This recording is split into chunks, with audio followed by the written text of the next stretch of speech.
OSHO on Kahlil Gibran, a mystic of the highest order, the prophet revealed.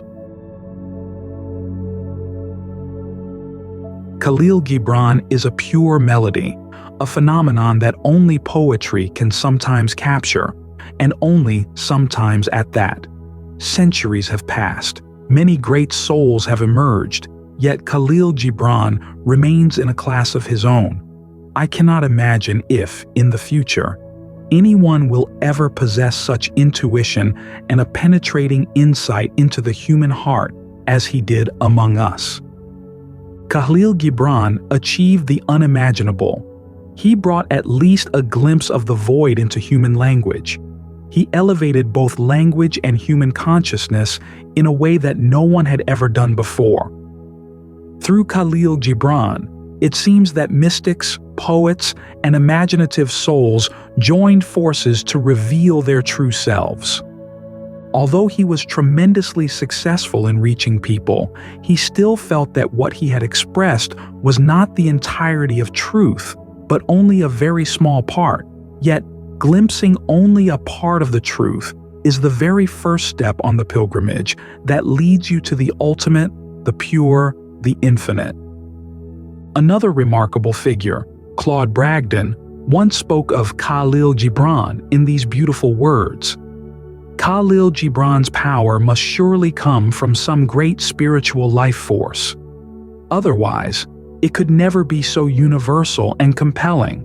And yet, the beauty and majesty that emanate from the language he uses are unique to him. I greatly admire Bragdon's expression, even though I do not entirely agree with it. You do not have to agree with a beautiful flower or a starry sky, but you can acknowledge their beauty. I always draw a clear line between mere agreement and a correct appraisal. A person is deemed civilized if they can distinguish clearly between the two. If one cannot, then they continue to live in the barren wilderness of the human mind. I agree in the sense that everything Bragdon has said is beautiful. Thus, I hold his words in high esteem. Yet, I disagree because they are only conjecture, not stemming from his own experience. Do you see what I mean? Bragdon states, Kahlil Gibran's power must surely come from some great spiritual life force. Otherwise, it could never be so universal and compelling. That is a logical, reasonable statement, but it does not arise from personal experience.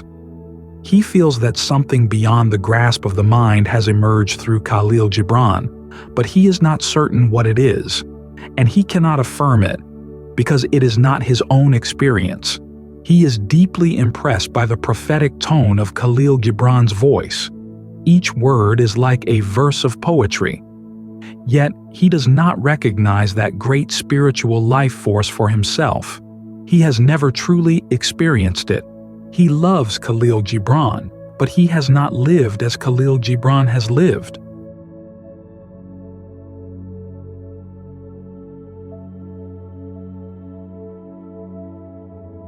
Kahlil Gibran, when poetry and mysticism converge.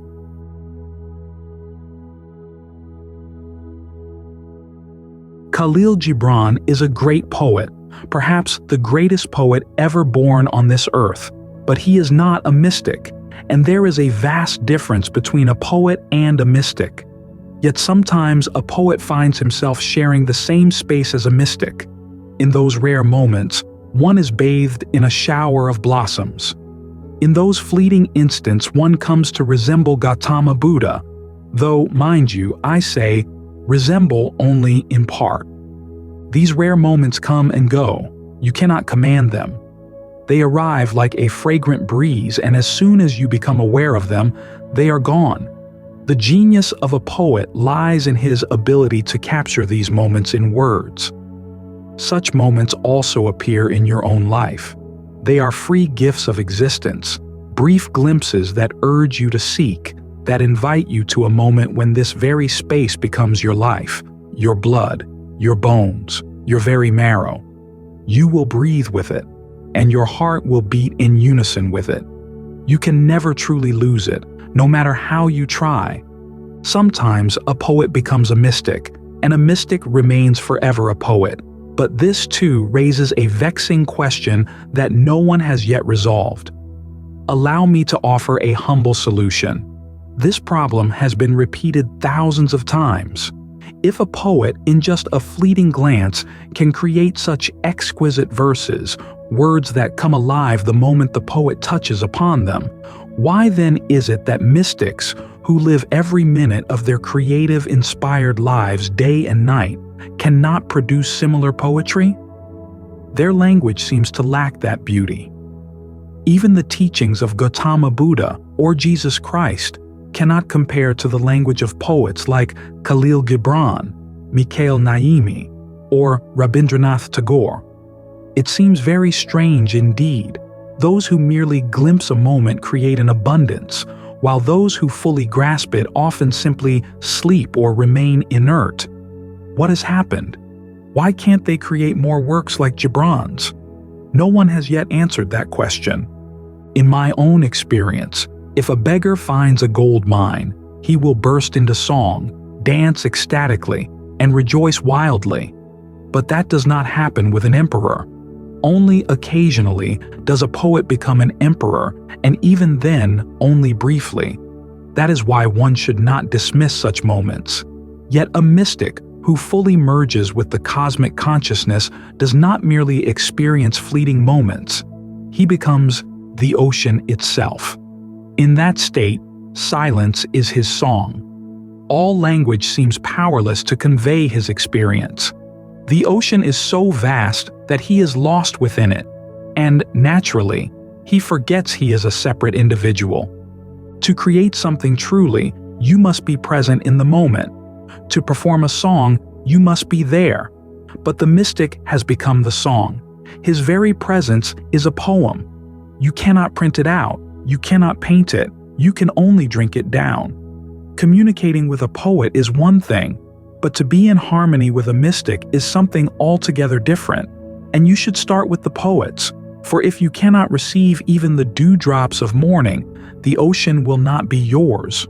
Or rather, you do not belong to the ocean. To you, even the dewdrop appears as a vast, boundless ocean. A true painter will dissolve into his artwork. A true poet will become his verse. But that kind of creative act belongs to the mystic.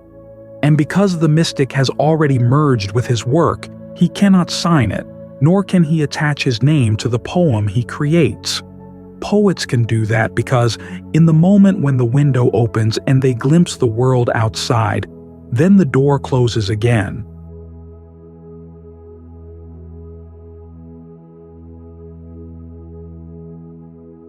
The prophet, a divine spontaneity beyond effort.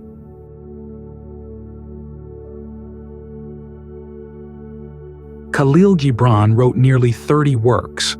His first book, The Prophet, is a true gem. All his other works pale in comparison. It is a strange phenomenon. What happened to Kahlil Gibran? When he wrote The Prophet, he was very young, just 21 years old. You might expect many more great books to follow. Indeed, he labored throughout his life, yet no work of his could match The Prophet in both beauty and the profound truth it contained. Perhaps that door never reopened. A poet might by chance become a mystic, but that is merely accidental, a passing breeze. You cannot manufacture such a state. And because his work is so famous, his book has been translated into nearly every language in the world. Kahlil Gibran strove to create something even better, and it was then that he failed. It is a pity that he never met someone who could simply say to him, "You did not force the prophet into being. It happened on its own. And now you are trying to force it. It happened spontaneously, not through your effort. Perhaps you are merely a conduit, like a child born of a mother. The mother does not create the child. She is merely the gateway. The prophet belongs to a class of books that are not produced by your own actions or intellect. Rather, they emerge when you're not yourself, when you allow them to happen, when you do not interfere. You relax to the point where you do not obstruct the process of their formation. The Prophet is one of those rare books. In it, you will not find Kahlil Gibran himself. That is its beauty. He allowed the universe to pour through his very being. He became the channel, a hollow reed through which the divine flute plays its melody. I believe that books like the Prophet are even more sacred than what we typically call scriptures. Because these works are genuinely divine, they do not give rise to any organized religion. They do not bestow upon you any rituals, disciplines, or commandments. They simply allow you a fleeting glimpse of the experience they contain. This entire experience cannot be fully expressed in words, but something, perhaps not an entire flower but just a few petals, is enough to prove that the flower exists. All you need is to open your window so that the wind may carry those petals into you. Those petals, borne by the wind into your inner being, are an invitation from the realm of the void. God calls you to embark on a long pilgrimage. If you do not undertake that journey, you will live a meaningless, plodding life, rather than truly living. Your heart will never know true laughter. Kahlil Gibran concealed his true identity behind a pseudonym, Al-Mustafa. Under that name, he became a prophet, a messenger. Through Al-Mustafa, Kahlil Gibran imparted the very core of mystical thought. He did not preach any particular religion, yet in doing so he transmitted a spiritual message. Al-Mustafa is just a name. It is Kahlil Gibran himself who is speaking to you for a very special reason. Surely he could speak under his own name without resorting to Al-Mustafa. But Kahlil Gibran did not wish to create a new religion, even though what he said in his book is the very foundation of one. He avoided that because so much inhumanity has occurred in the name of religion. Too much blood has been spilled. Millions have been killed. Thousands have been burned alive. Once any religion solidifies into a rigid organization, it becomes a threat to the precious aspects of life. At that point, it ceases to be a path to God and becomes an excuse for war. Kahlil Gibran always hid his true self behind Al-Mustafa so that people would not worship him and thus perpetuate a tainted past. Rather than speaking directly what he wished to say, he created a tool, Al-Mustafa. Thanks to Al-Mustafa, his book is not regarded as a scripture, even though it is among the most divine books in the world. Compared with the Prophet, all other scriptures lose their sacred luster. Kahlil Gibran created Al-Mustafa so that his work could be seen as a novel, a work of poetry. This was his passion, his greatness. When you examine all kinds of scriptures, you will not find words that pierce the heart as sharply as those in his work. You will find many inhuman, unworthy expressions in other texts.